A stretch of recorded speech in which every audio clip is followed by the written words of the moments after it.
honored to be with you today, and my longstanding friend and colleague in the work that we must do to fight for civil rights and equal rights and dignity. So Astrid, I'm so glad to be with you today. And to all of the leaders, I'm looking forward to our conversation. And on behalf of Joe Biden and myself, I want to thank you for being here. This is a conversation so that we can listen and hear from you about what your life and experience has been like during this pandemic. We have lots of plans about how we believe we can make things better, but if they will truly be better, it will be because we have listened to you and heard from you firsthand what your needs are and how we can meet those needs. So I want to thank you for being here, and I want to actually, let's just start this conversation, and in particular I want to hear from each of you, and then I'll give you some of my thoughts about what our plans are and what we can do to support you. Thank you, Senator. And we'll start with Luisa Valencia, who is a student, UNLV senior and Dreamer. Please, briefly. Thank you. Thank you, Astrid. Hi, Senator. My name is Luisa Valencia. It's an honor to be here in your presence. And thank you so much, first of all, for coming and listening to us, because we do need leaders who listen to us, and I appreciate you starting off by saying that you're going to listen to us, so thank you for that. I came to the state of Nevada when I was 12 years old as an undocumented immigrant. I did not qualify for DACA, and it wasn't until 2015 when I was able to receive a work permit under a U visa program that I started to feel a little bit of a sense of security in this country. All of that, of course, kind of went away when the current president took office, but I've been able to continue my studies. I'm currently a senior, 92 days away from graduation, and I'm majoring in theater studies. And as a dreamer, I've seen how much my immigrant community has been affected during these times, and I've also seen how the student community has been affected during these times. So I'm looking forward to this conversation, and thank you for being here. Thank you. Thank you. And we have Regina Simmons from Tacotarian, owner. Hi. I'm very excited to be here, and the same way, I want to thank you for hearing us. I am an immigrant from Mexico City. I've been living in Las Vegas for 16 years. I was able to achieve my American dream 2 years ago and open my own business. I opened a vegan Mexican restaurant, and I'm just so happy that you're here. You can hear all the struggles that we're going through right now. Thank you.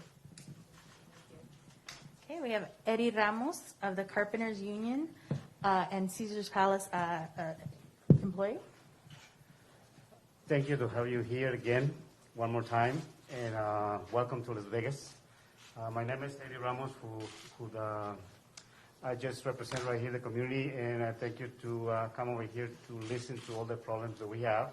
Not only problems, but we welcome you, and that way you can share with us your experiences that you have through your life, and then we'll be able to work that as all together at the same time. And welcome. And we have our very own councilwoman for this precise location, Councilwoman Olivia Diaz, Ward 3 City Council. Well, first and foremost, Senator Harris, thank you for launching our Hispanic Heritage Month in such a meaningful way for our community. And Ward 3 will always receive you with open arms. It's been a minute since we last saw you at the East Las Vegas Community Center, but we're happy that you made it back to Ward 3. And I just wanted to share that I feel that your concern and your care are truly genuine for the Latino community. I remember going to do some advocacy around the census before it was supposed to take off. We had some severe concerns about the citizenship question wanting to be incorporated, and I walked the halls of the offices seeking Congress people and senators, and I remember seeing your office and the signs outside saying dreamers are welcome here. And when I saw that, I was like, that is so awesome. I just felt like, I can walk in there and she's going to talk to me.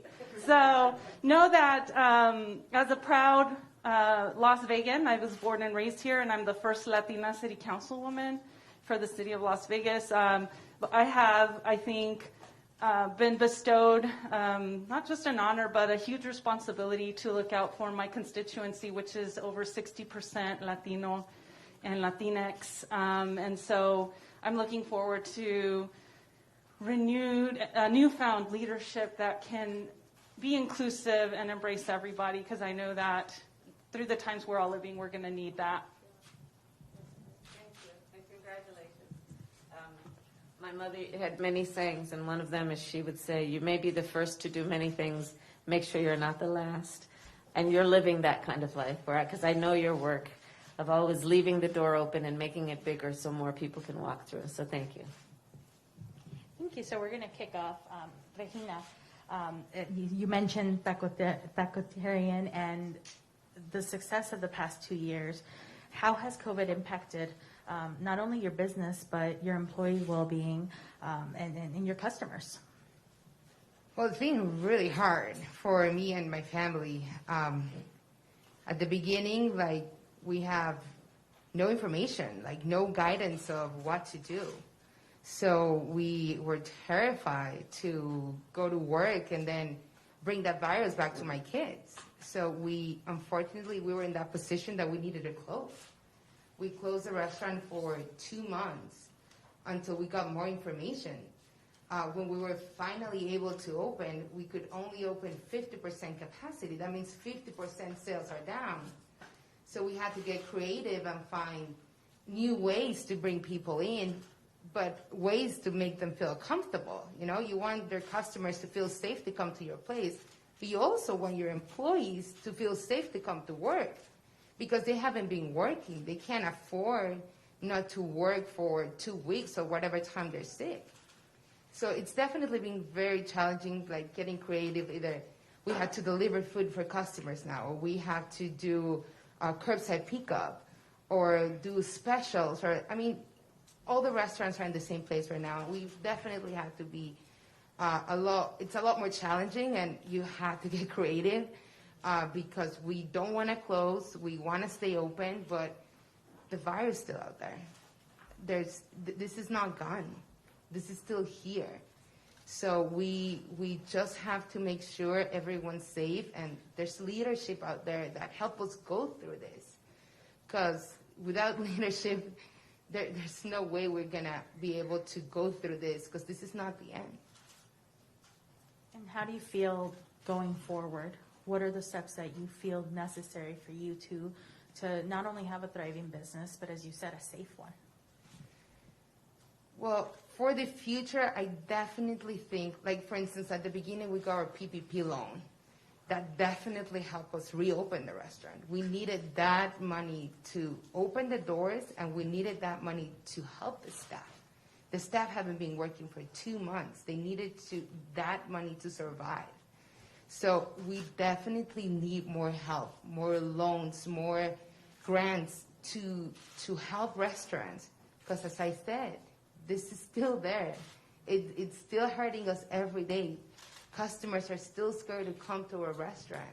We have to take all the extra expense right now with all that masks for your employees, testing for your employees, gloves, sanitation stations, thermometers, all these extra things that you have to do. We're happy to do, because as a community, we have to make these changes.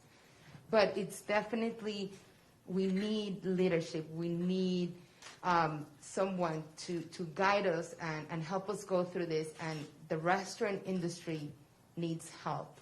We need help to pass this time.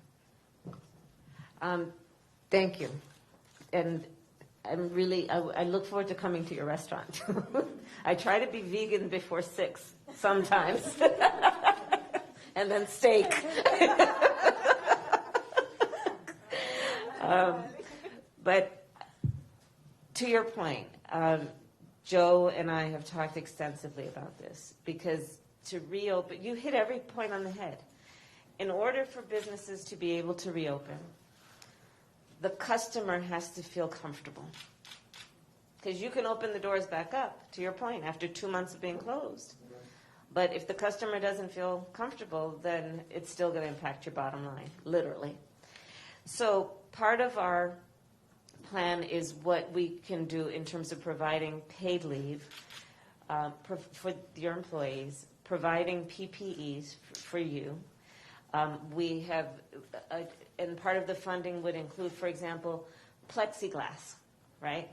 Which you talk about the gloves and you talk about sanitation stations. All of these things are the details that are necessary to help businesses open back up, to be safe, and also to inspire customers to feel safe when they come in. And so I appreciate your points. Joe and I have also talked about our plan in terms of the Restart package, which is about what we can do to help employers with funds, with federal funds, to rehire workers and to basically start back up. And knowing that the PPP was helpful, but is unlikely to get people through and business owners through the entire course of this pandemic. So I really appreciate what you're saying, but because the reality is it's so much bigger than just reopening your doors. All of the things that you're going to need to do in your business, including spacing out the tables, the outdoor service, so many things that a lot of restaurants just were not doing before, and there's an expense associated with doing that now. So thank you for that. Thank you, Regina. We're going to move on to Dulce. Many who have gone through college know that it's oftentimes a difficult journey to begin with. How is it handling not only the journey of being in college, but now the added financial stress of living this through a global pandemic? So I started selling stickers because it has not been easy. My mother got laid off. My sister got laid off. My stepfather stopped working too. I was the only one working for the first 3 months of the pandemic. And on top of that, I have school expenses, which I, as a dreamer, as an undocumented person, I have a very small scope of scholarships that I'm able to even apply for. I cannot get any loans. And so everything up until this past semester, I had paid out of pocket. And that has been a huge financial toll. And this semester, I started school, and I thought, well, because half of classes are now online, maybe they'll reduce tuition a little bit. They ended up charging us extra per credit fee. So that was a huge sucker punch, because I am very, very fortunate that I was able to keep my job. But I also had to help out more at home, and now I had extra credits, and thankfully I'm able to, through my sticker sales and pay for it. But I have so many classmates who have had to take out huge loans with interest that are so high they probably won't pay it off for 10 years. And I have had friends who, to this day, have not received an ounce of unemployment. And so it's so horrible and difficult. And it is my last semester.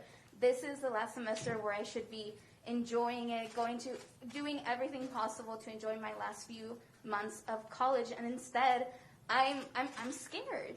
I chalk it up to senioritis. And I'm like, well, senioritis, it just hit me hard. But really, it's just this sense of not having any security, because the industry that I want to go into is theater. Theater has been shut down until at least 2021. And I wanted to go to grad school, but I don't know if that's going to be possible, because right now it's very, very difficult to have a sense of hope for the future, because I'm not sure if that future exists for me right now. So again, Joe and I have a very real concern. So many of our young leaders are coming out of high school, coming out of college, and they don't know if they're going to have any jobs. And for our students coming out of college, the debt from student loans. So what Joe and I intend to do is make 2-year college free for all students. For students who are coming from a family that makes less than $125,000, 4-year college if it's a public school or a minority serving institution will be tuition free. If when you graduate, you take a job that pays less than $125,000, student loan forgiveness, because we want that our bright young students are going to be able to come out of school and be productive and not be burdened to the point that you don't take on your passion and the thing that excites you and that will make you contribute in such an incredible way to your community. So that's part of what we are dealing with. But the other piece of this is also what we must deal with as a general matter around COVID. And in Nevada, we're looking at, for Latinos, that 1 in 4 cases of COVID are in the Latino population. That's unacceptable. We're looking at the fact that in Nevada, 75% of the COVID cases in terms of deaths are people who are 65 years and older. So there is also, connected with all of these issues, what we need to do to get a handle on the virus. And Joe has given a lot of statements about this. He and I are very clear that we have a president of the United States in Donald Trump who has misled the American people, who has deceived the American people about the seriousness of this virus. He knew it was airborne. Clearly, when he was briefed in January, he told somebody in February, we heard him tell them because we heard the tape. He knew it was deadly. And yet still, even most recently here in Nevada, in Henderson, where I have been, he brought thousands of people together and wasn't concerned whether or not they were wearing masks or socially distanced. So when I think about the issues that we're going to continue to discuss this afternoon, we have to think of it in the context in which we exist right now. And the kind of change that we need, both in terms of supporting small businesses, supporting our students, must happen. And it must happen alongside knowing that the reason that the economy has endured and has experienced this kind of pressure, similar to the Great Depression, is because of the public health pandemic, for which Donald Trump has had no plan, and Joe Biden does.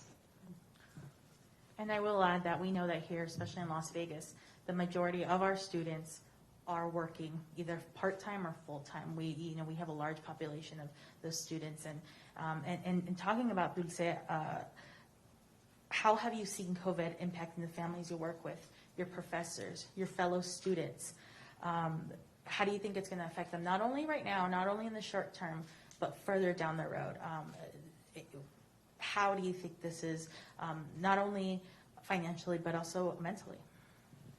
Well, I had my professor just yesterday tell our class, I'm scared of dying, because we are having class in person, socially distanced as we can, but he's older. He's in that target group that's dying at higher rates, and he's terrified of dying, and he's teaching us.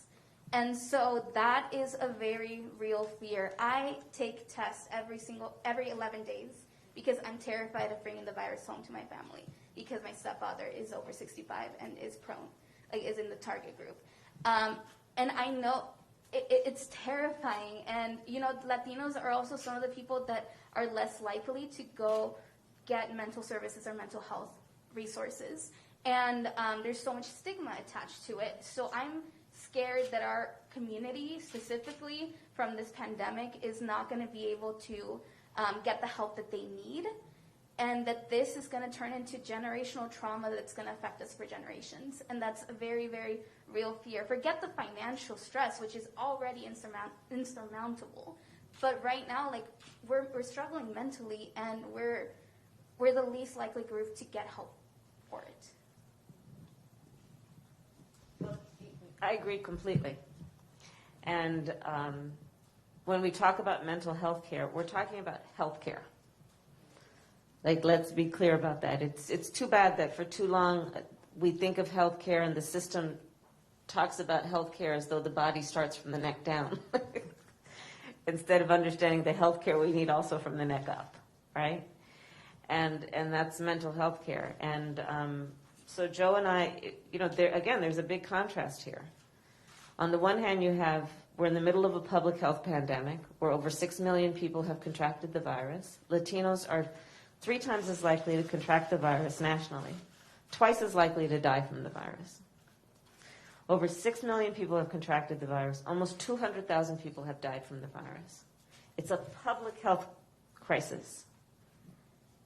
And on the other hand, you have Donald Trump, who right now has his attorney general in the United States Supreme Court trying to get rid of the Affordable Care Act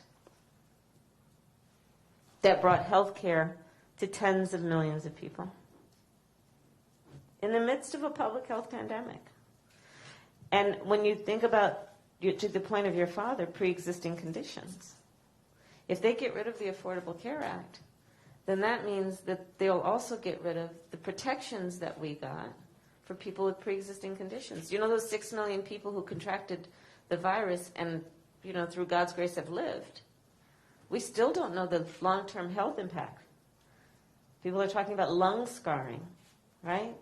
Other kinds of results of having the virus, even if you survive. Well, those will be categorized as pre-existing conditions. So if Donald Trump has his way, the fact that you may be one of those 6 million people may mean in Donald Trump's America, you will not be able to have access to health care that is affordable. So these are some of the issues that are in front of us and very much at stake in the next 49 days. And Eddie, how have you and your fellow casino workers been impacted by this pandemic? Also, as someone who has young children, the fear of going home to them as an essential worker. Thank you for that question. First of all, I'm just glad to be here, and I just like to have everybody have a minute of peace on the people of silence. On the people who passed away of COVID. A minute of peace.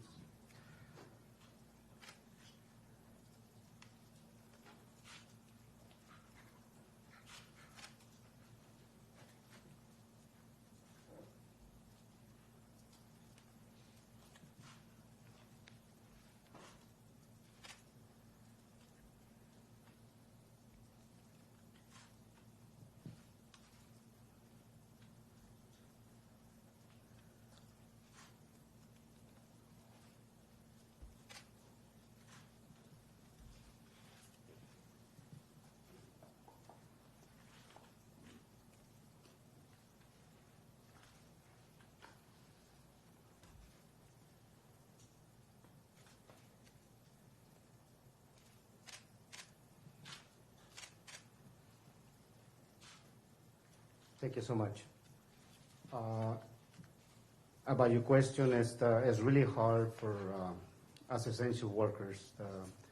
Construction work, they haven't stopped since the pandemic right here in the state. We have a lot of, probably about almost 7,000 members at the union, and everybody was working through the crisis that we have. The problem that we have now is, I believe it's 2 months ago, Governor Sisolak, he passed a law. The unions cannot, per se, is if you work in a hotel and you get COVID and you passed away, your family not be able to sue the hotel in a sense because he passed the law on that way to protect the hotels, not the workers. So in a sense, I don't think it's right for the people who go and work and get the disease and pass away, and they get and protected. They're not protected for anything on their families. So it's one of the things that I'm worried about that. And as a worker right there, pretty much every day that I work, all the step that we take, we wear a mask every day, we clean our hands, we take all the precautions that we can to not get the virus. When I get home, when I get back home, I go to the garage, undress myself, get straight to the shower, and then I can go to my family. I just feel like I'm a doctor now. So it's one of the steps that we have to live on the new era that we live in right now. It's pretty difficult sometimes because your kids just want to run to hug you or kiss you or something when you're coming out from the streets. And it's really hard on those moments. So one of the things that we need to do is just try to do the best of it. And in a sense, when it's really hard when someone called you and they said their father or mother passed away and they're not seeing them anymore. And in a sense that when they don't have a legal papers to be here, they send them to Mexico and they don't have any money for doing that. And it's really hard because you just don't get the strength or the money to help them out on that way. One of the things, though, they help out is like if we get immigration reform, like you promised at one point in time along your career, it will be help a lot of people coming out from the shadows. In a sense, they don't come over here to ask for anything. They come over here to have opportunity to live well. A lot of the countries they come from, that's because of fear, not because they come at the convenience of the government. So that's what I think we're going through. And I believe you can bring peace, sanity, and justice to the country right here. Well, thank you, Eddie. And for that moment of silence. That was very important. It's been, I think, tragedy that people who hold some of the highest roles of leadership in our country have not acknowledged the number of people who have died. So many of whom didn't have their families by their side because of this virus. So thank you for that. I think we don't do that enough, to have that moment of reflection. In terms of pathway to citizenship, that's one of the first priorities for Joe Biden and myself, as we call it, a day one priority, which is to create a pathway for citizenship. To also reinstate DACA and the protections that America made to these hundreds of thousands of young people who are in college, who are living productive lives, who are serving in our military. These are some of the highest priorities. Joe Biden and I know that we are a nation of immigrants and that we must treat people with dignity and respect. We know that immediately we must end policies that have been about separating children from their parents at the border, policies that have been about putting babies in cages, and we will end those practices. We also are committed that in terms of our response to COVID, that all people, regardless of immigrant status, will have free access to treatment, to testing, and God willing, when we have a safe vaccine, to the vaccine. We are also committed to shutting down the private detention centers. We all heard the stories about what's going on in Georgia with hysterectomies of women. So these are the pledges that I make to you in terms of some of the highest priorities for Joe Biden and myself. Gracias, senadora. Y I'm going to say it in Spanish. Es muy importante para nuestras familias escuchar esto en estos momentos porque muchos estamos batallando. Muchos están en momentos difíciles que no se ve una salida y en este momento tener un líder es lo que se necesita. So I said, right now our families are struggling and we need a leader that's going to come through for our families. So thank you for saying that. Y con eso, I went into Spanish. Councilwoman Diaz, in our community, we know our community that's outside of these doors, what has been the impact? What have you seen? And also, how has our community grown from this? There's a lot of negative, but what has been the moments that our community has come together to have a support for each other? Well, thank you, Astrid. Never in a million years would I have thought when I was running for this office that I was going to face a pandemic in my community. And but it really truly makes you make sure that you stay focused on why you ran for that office, which is to help and protect and serve the people that elected you. In Ward 3, I've had the fortune of having community members step up and help us shoulder this weight called COVID-19 in terms of advocacy work in our community, because we were seeing different things happening at different angles. we started to communicate with each other, and we came up with Está en tus manos campaign, which is PSAs, making sure people knew about where to get tested. We are offering free tests to the entire community, regardless of having insurance or not, making sure that they knew what the 3 W's were in terms of wearing a mask, washing their hands, and watching their distance. And we're continuing that work because every day it seems like you just have to hammer it home, just constantly. But then, there's been some very difficult, heavy times when you get those pleas for help and your phone rings, and they're at their end of the rope. They don't have a way to pay their rent. They don't have a way to provide for their family. And that's what they want to do. They want to have a job so that they can purchase their groceries, so that they don't have to go to the food distribution points or sites that we have here. For us Latinos, it's about dignity and being proud of being able to provide. And it's been really, really tough because not everybody was included in the stimulus package. Not everybody was able to receive unemployment, even though they worked hard every single day up to the shutdown. And, they continue to have to work, and then we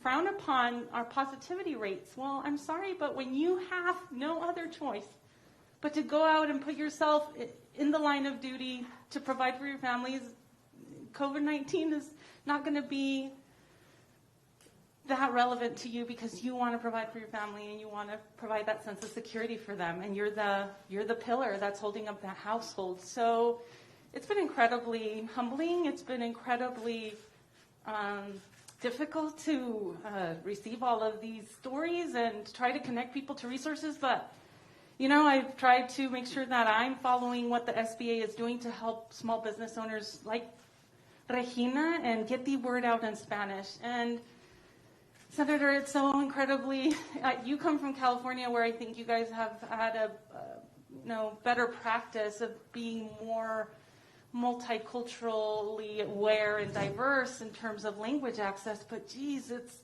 it's been people like Astrid, La Casa del Migrante, other Latino community stakeholders who have been trying to convey the message in Spanish. And, we're the largest minority group, yet we don't get the information at the same rate nor at the same time as everybody else. And sometimes our community needs that information sooner, or just at the same rate too, to protect us, because we are facing some disparities in terms of quality, access, and access to healthcare. A lot of people don't have it, and so a fear is, why should I go get tested if I'm going to be positive? Yet I don't even know how I'm going to be able to afford treatment if my situation with COVID gets worse and I land in a hospital, then how do I afford that treatment? So we want more federal dollars to help our folks here on the ground. I think local governments have a lot of nimbleness and flexibility. The monies that were allocated to us, we went through them so quickly, like the rental assistance. We're really scared about what September, after the governor put in, 45 more days of a rent moratorium, but what will happen if we don't get money into the hands of the people who need that money to pay that rent? We don't want to see our homelessness rates exacerbated or increased. We want our kids that are having to deal with virtual schooling. My 9-year-old, every day he'll ask me, when can I go back to school, Mom? And I have to hear him out. He's frustrated that he can't be in a brick and mortar school. And just, it's not fair to be struggling with connectivity issues and virtual schooling, and on top of that, not even knowing that if you're going to be able to reside or keep the home you have. So, there's going to be a lot of needs, a lot of employment needs, a lot of healthcare needs, a lot of assistance that we need to provide, because in Las Vegas, we do rely heavily on the hotel, casino corridor and the convention spaces to keep our economy going. And I think it's very crucial for that to be recognized, that our economy is not built or created equal to other economies where manufacturing jobs exist, where other type of industry exists. And, I'm just trying to make sure that I can continue to feed rope to people who call me, and then I say, don't lose hope. We have this for you while we get you back on your feet. We have this other option, and we need that leader that will continue to give us that continued support to keep supporting our community.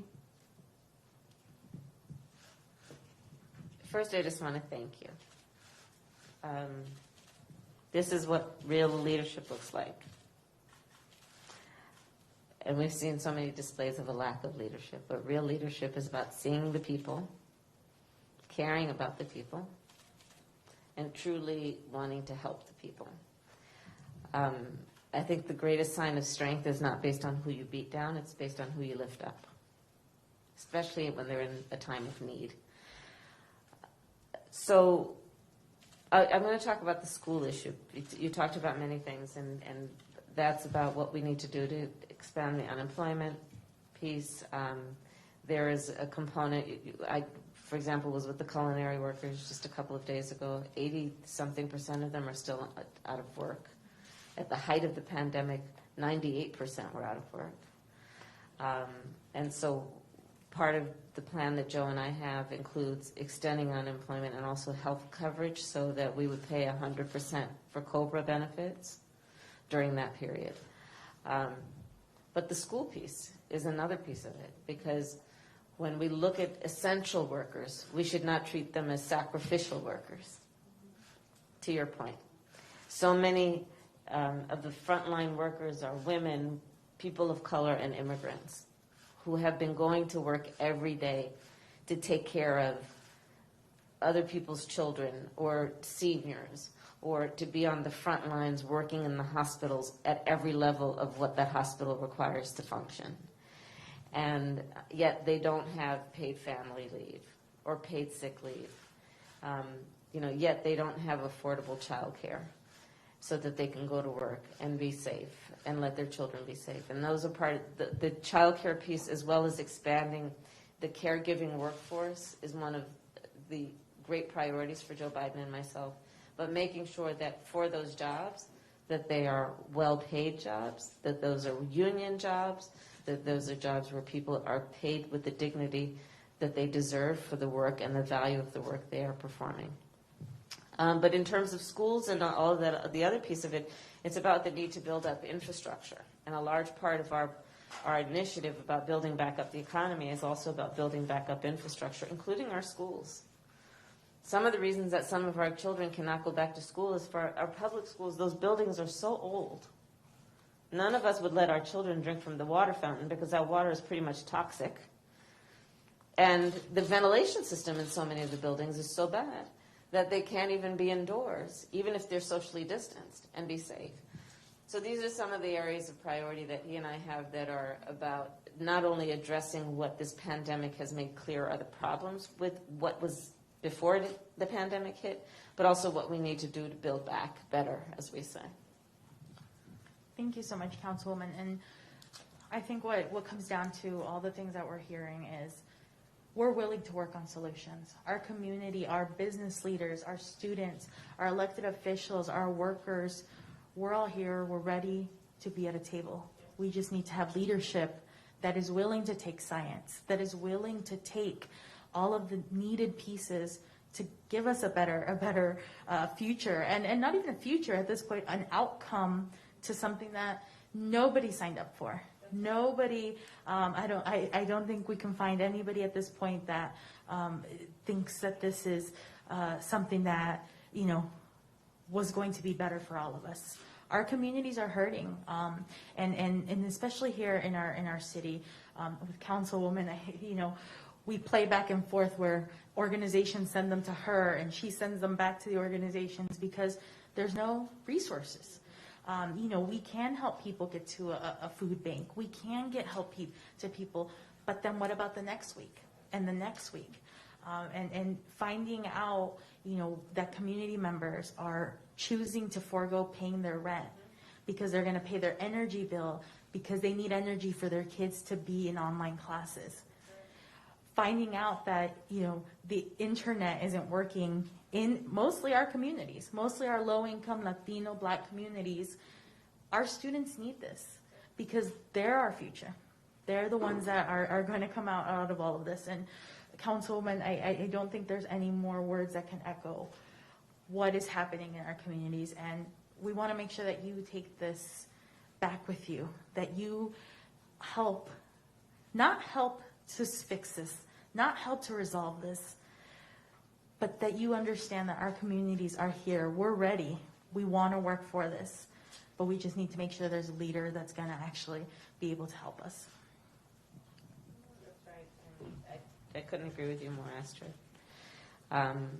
And leadership, again, is about the strength of a leader is, I think we all agree, defined by who you lift up. And that requires that you see the people, you listen to the people, you care about the people, you care about truth. To your point, you care about science, especially when you're in the middle of a public health pandemic. And that's the kind of leader Joe Biden is.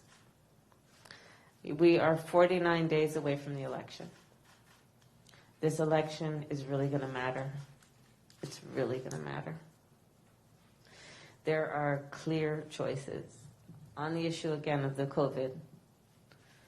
On the one hand, you have a Donald Trump who's trying to get rid of the Affordable Care Act and protections for people with pre-existing conditions. Can you believe that?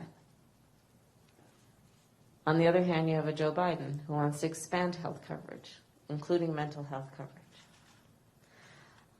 On the one hand, you have a Donald Trump who has been talking about building a wall and sowing hate and division in our country and belittling the significance of our history of immigrants helping to build the country into what it is. On the other hand, you have Joe Biden who says that on day one of his highest priorities is putting in place a pathway towards citizenship. On one hand, you have Donald Trump, who had a policy about putting babies in cages and separating children from their parents at the border. On the other hand, you have Joe Biden saying he will end that. And I can go on and on down the list. On the one hand, you have Donald Trump, who knew in January that this thing that would end up killing almost 200,000 people and causing over 6 million people to become sick, he knew how bad it was and played politics with the American people, including saying, he might as well have said, if you wear a mask, you're not a strong person. When in fact we know that it's one of the best ways we can save lives. There are clear choices in this election. And so I urge everyone to, here in Nevada, vote and vote early. Nevada early voting begins October 17th through October 30th. We want to encourage everyone to vote early. It really matters. And, there are all kinds of fear tactics that Donald Trump is trying to push in many communities and with a particular emphasis on the immigrant community and trying to create fear, trying to create distrust. And I would urge everyone to sit back and think, why is he trying to put in place all these obstacles to having people vote? Why go through the effort? What is that about? And I'll tell you what I believe the answer is. Because he knows that when people vote, things change. And so let that be a reminder to us about the power of our vote. It's so powerful that some people would put in place all these obstacles to prevent us from voting. So my last point is, don't ever let anybody take your power from you. Bueno. Thank you. Muchas gracias, Senator. Thank you all for being here. Thank you for sharing what's happening in our community, in our homes, in our small businesses. Thank you for sharing all of those stories. And adelante, we can only move forward. Thank you. Thank you.